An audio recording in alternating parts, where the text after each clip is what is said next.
إن الحمد لله نحمده ونستعينه ونستغفره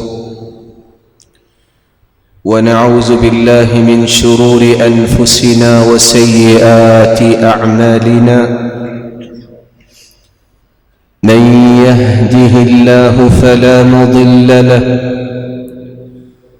ومن يضلل فلا هادي له. وأشهد أن لا إله إلا الله وحده لا شريك له وأن محمدًا عبده ورسوله. يا أيها الذين آمنوا اتقوا الله حق تقاته ولا تموتن إلا وأنتم مسلمون. يا أيها الناس اتقوا ربكم الذي خلقكم من نفس واحدة وخلق منها زوجها وبث منهما رجالا كثيرا ونساء. واتقوا الله الذي تساءلون به والأرحام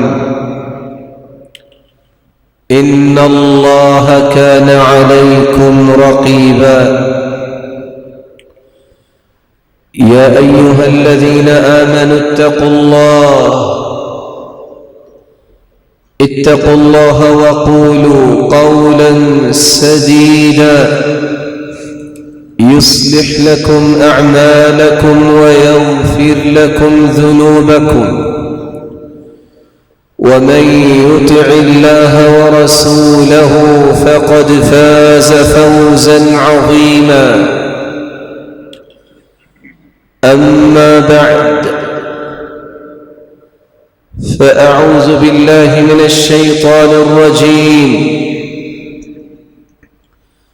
أو يوبقهن بما كسبوا ويعفو عن كثير. وقال النبي صلى الله عليه وسلم: